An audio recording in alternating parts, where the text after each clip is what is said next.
Bismillahirrahmanirrahim. Alhamdulillahi Rabbil Alamin. Salatu salamu ala syarfil anbiya'i wal mursalin. Nabina Muhammadin wa ala alihi wa sahbihi ajmain. Assalamualaikum warahmatullahi wabarakatuh. So inshallah, Adabul Muta'allimin. Sumunod na bahagi, Dhikrul Ulama'i Adaban lil Julusi fi Majlisil Ilmi Tanbagi Mura'atiha. Yung pagbanggit ng mga scholar sa magandang asal sa pagupo sa pag-aaral na marapat na pangalagaan. Ibig sabihin, patuloy na gagawin ng tao, inshallah. Sa sinabi ni Ibn Jama'ah sa kanyang Tadhkiratus Sami' wal Mutakallim fi Adabil Alim wal Muta'allim. Paalala sa mga tagapakinig at tagapagsalita sa magagandang asal para sa maalam at nag-aaral, para sa tagapagturo at nag-aaral, tinuturuan kumbaga. Wala talibi an yajlisa bayna yaday syekh jalsatul adab kama yajlisus sabi bayna yaday al-muqri. So marapat daw sa estudyante na maupo sa paraan ng pag-upo na may paggalang o respeto o magandang asal. Katulad ng paano nauupo yung bata sa harap ng isang nagpapabasa. Di ba yung nagpapabasa ng Quran, nakaupo yung nagbabasa sa harapan niya. Yung nakaupo naka-Indian seat gano'n, tapos nagre-recite yung yung bata o yung estudyante sa kanya. Hindi pa natin ginagawa yun dito pero darating din tayo sa punto na yun inshallah. Yung magpapabasa tayo kasi importante yun Lalo na ngayon nakikita ko kung ganyan kasama yung sabagay yung sa Quran yun naman yung ginagawa din natin pag nagko-Quran tayo pero kung sa yung pagkakabisado kasi di kasi pagkakabisado specialization hindi siya basta-basta pero pwede nating gawin din yun inshallah. Pwede nating inuna lang natin yung mahalaga pero inshallah abot tayo sa ganito na yung nagbabasa yung tao sa harapan ng ng tagapagturo inshallah, lalo na yung kanyang nakabisado niya talaga ito ng pagkakabisado. Again din aw yajlisa mutarabbian bitawaduin wa khushu'in wa yusgi ila shaykhi nadiran ilayhi wa yaqbalu bi kulliyatihi alayhi. So nakaharap nga daw siya dun sa tagapagturo ng kompletong pagharap. Kumbaga na ito kasi yung binabanggit dito, lagay natin sa konteksto. Ito yung wala pa kasi upuan nun Walang upuan yung mga nagtuturo sa masjid, nasa sahig lang sila. Pati nagtuturo. O minsan nagtuturo nakaupo sa upuan, tapos yung mga estudyante nakaupo lang sa sahig. Pero kung magbabago man yung paraan ng pag-upo sa pagtitipon sa pag-aaral, kahit naman sa Islamic University may may upuan So ganito pa rin, nakaharap yung estudyante inshallah at hindi siya nakatalikod. At kumbaga yung buong pagkatao niya ay nakatutok dun sa kung ano man ang pinag-aaral. Kasi ito lang talaga yung paraan para hindi ka antukin sa tinuturo. Yung pahalagahan mo ito, pahalagahan mo rin yung nagtuturo. Mutaakilan likaulihi, na kumbaga lahat ng sinasabi ng tagapagturo ay iyong pinagmumuni-munihan, kumbaga sinasa isip mo, sinasa puso. Bihaytu la yuhawijuhu ila i'adatil kalami marratan thaniya. So siya ay magpo-focus daw doon sa sinasabi, isa sa isip niya yung sinasabi ng nagtuturo, hanggang sa hindi na kailangan pang ulitin yung sinasabi. Ibig sabihin, unang beses pa lang sinabi ng tagapagturo, naintindihan mo na. Pero kung man, kasi minsan may mga bagay naman na hindi mo naman agad maintindihan, di ba? Kung hindi mo alam spelling, pwede mo ipaulit yun, i-request mo na ulitin, inshallah. Ako na, banggit ko yung spelling. Baka mamaya yung kambal kada minuto. Ano spelling nun? Hindi na tayo natapos. Hindi na tayo natapos. About 30 minutes natin, puro spelling na. Yung lang, yung Medyo lang, medyo pwede magtanong siya. Huwag niyo naman gawin palagian. Inunahan ko uli kayo, inshallah. Ngayon din, wala yaltafit min gayri daruratin. At hindi siya yung lingon ng lingon, nang hindi naman kailangan lumingon. Di ba? Kasi pag naiinip ka na, ganun ka eh. Lingon, tingin sa relo, tingin sa orasan, tingin kung saan-saan. Kasi nakaka-distract yun eh. Minsan nakikita ko si Yasin nakatitig sa orasan na ano din ako, nadidistract din ako eh. Kumaga, ano yun,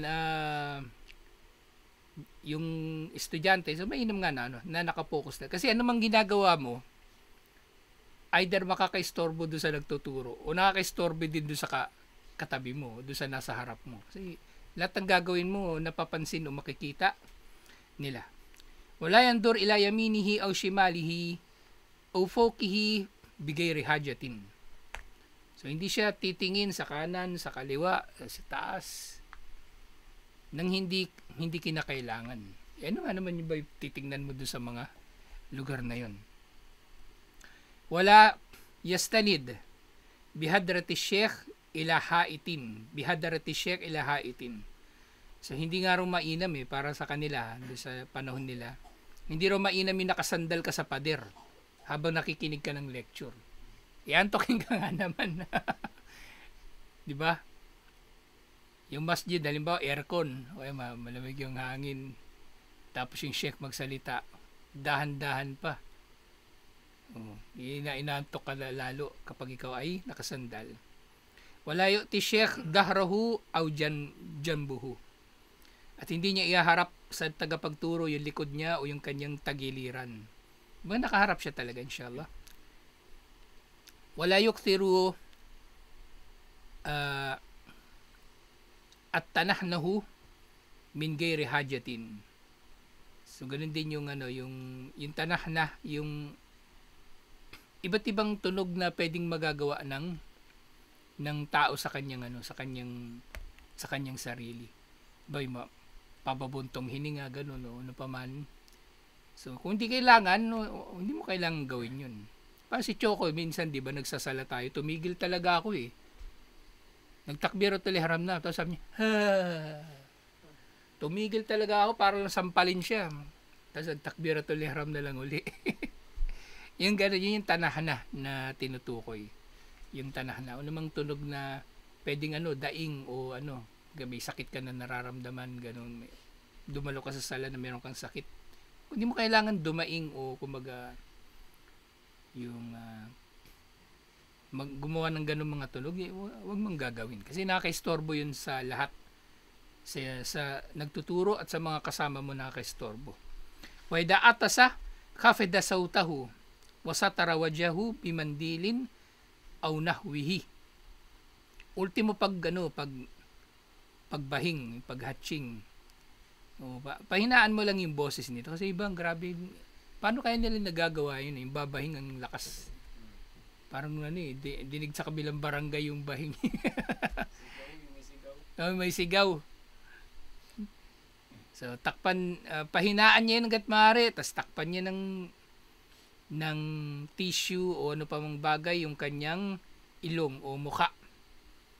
Tama nga lang naman kasi napagtibay natin ngayon yan na yung mga sakit pala, lalo na yung ubo at sipon, kapag bumahing yung tao o umubo, may particulates na lumalabas sa tao na may kasama na yun na virus o ano pa mang sakit. So, mainam na asal talaga ito. Waida tathaaba sa tarafahu ba'da raddihi juhdihi.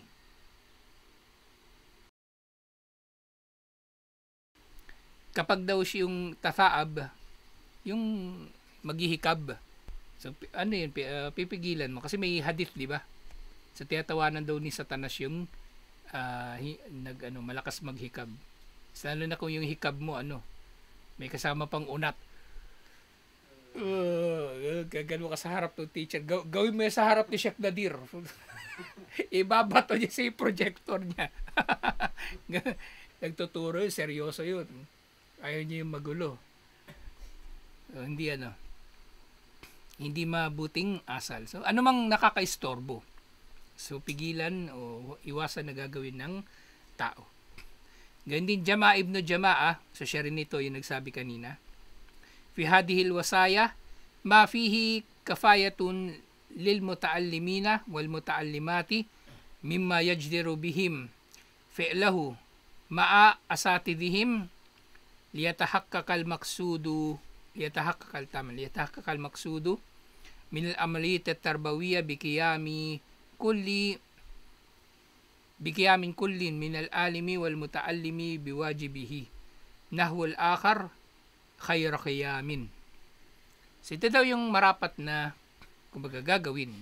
Kasi ito yung magandang payo daw para sa sino mang nag-aaral, lalaki man o babae.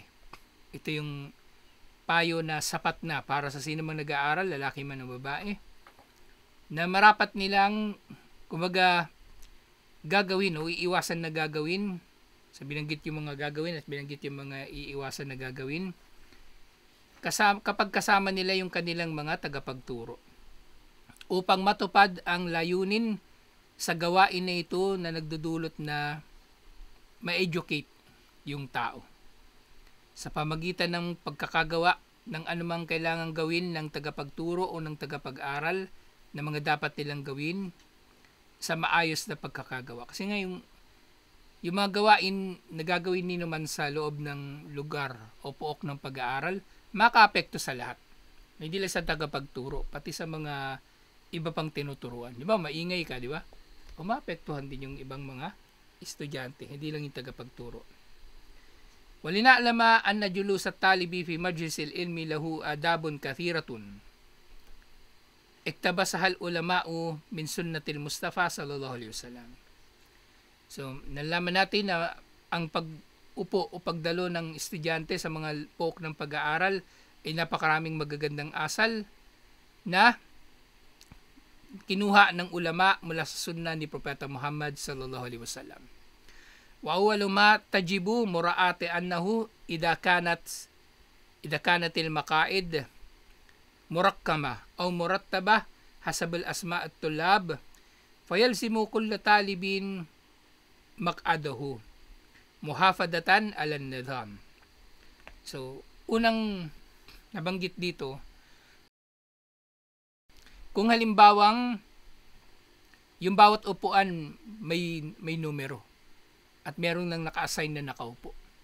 Sa estudyante, dapat niyang kunin yung kanyang sariling upuan upang mapanatili ang sistema, inshallah. Kasi gano'n naman usually, lalo na sa mga university, eskwelahan, merong kang naka-assign na upuan, inshallah.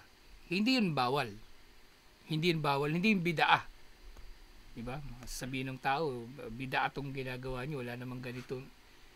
Kahit pa walang ginagawang ganun, nung panahon ni Propeta Muhammad sallallahu alaihi wasallam, hindi naman yung taliwas nga rin sa anumang ipinag-uutos sa Islam, alhamdulillah. Walima fi dhalika min surati akhdi giyabit tulab wa ta'arrufu al-ustadu alayhim.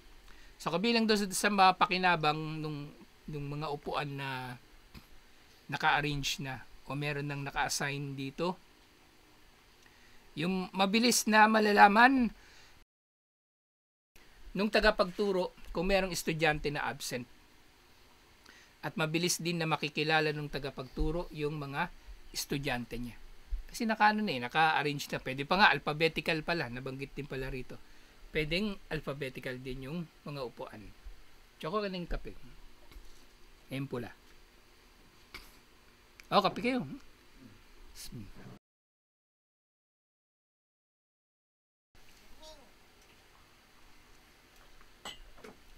Amma ida lam takun murakkamatun kama huwa al-hal fil jami'at o kanat ad-dirasa fil masajid fa ala talibil ilm an yahris ala al-julusi haythu intaha bihi al-majlis wala yatakhatta raqabat tullab aw yuzahimuhum lianna man kasada kurba min ash-shaykh fa alayhi at-tabkiru fil huduri lid-dars. Kung hindi naman daw naka-arrange yung upuan, na hindi naman nito kumbaga naka-assign, katulad na nangyayari sa ibang mga eskwelahan o sa mga masjid, lalo na wala namang mga naka-assign na upuan, sa marapat sa estudyante ang maupo kung saan kumbaga natigil yung mga pag-upo. Kung saan may bakante, ibig niya sabihin dito kung saan may bakante, pwede kang umupo doon inshallah. Pero huwag mong gagawin na ano daw, yung kapag darating ka, sisingit-singit ka sa mga upuan, halimbawa, katulad ng ginagawa ng pagjumua, di ba, pag masikip, yatakatta al-rikab, ang tinutukoy dito, katulad ng nangyayari sa, sa masjid pagjumua, pagpuno. Yung hinahakbangan na ng tao, yung balikat ng tao, so hindi rin ganun.